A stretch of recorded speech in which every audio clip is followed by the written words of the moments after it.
Sundat mít a teď mám červený, jo? No právě, tak musí mít červený. Tak.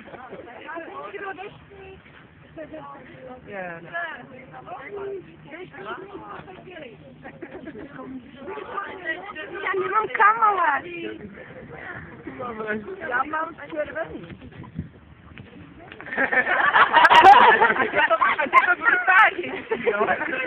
Když už tak. A prosím vás, vozané a šlechtici stojí kolem a přihlížejí. Máte papírový zbrousky? Mám papírový ubrousek, který dám do ruky, jeden papírový ubrousek rozklesnout a ten bude jakoby namáčit, ještě drobáček.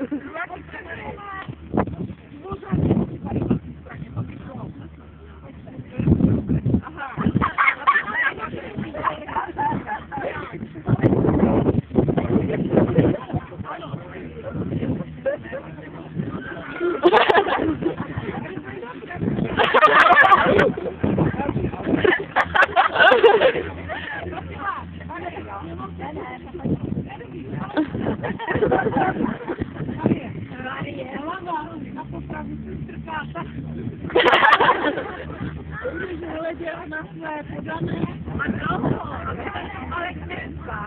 Ten školek je v pořádku, školek je, no, měl být tam, no.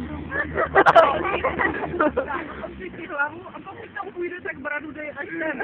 Tak já mám, výborně. Tak,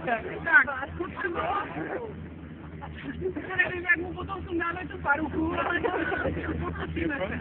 Tak, potřeba někoho s tím papírovým kapesníkem, aby přišel blíže. No, tak, scénář je velmi jednoduchý. Přijde, Marie mu dá nějaký drobný, Gabriel je nervózní, palek. Marie udává hlavu, přichází, dostává drobný peníz, Marie se na něj usmívá. A teď to bude dobré, jo? Já se připraví k prvnímu setnutí, které se nepodaří. Ano, rád to bude. Pořádně jde. Marie zakřičí.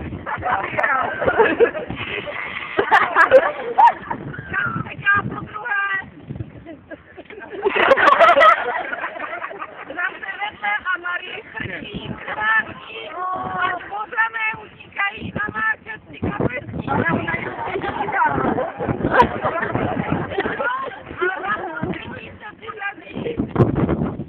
Marie se hroutí.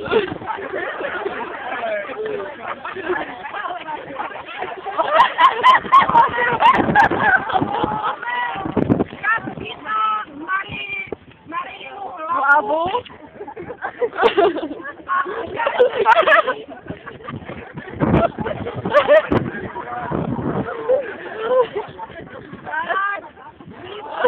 A Marie se nesměje, Marie má mrtvolný výraz, ale může se usmívat. Může. Pravda končí.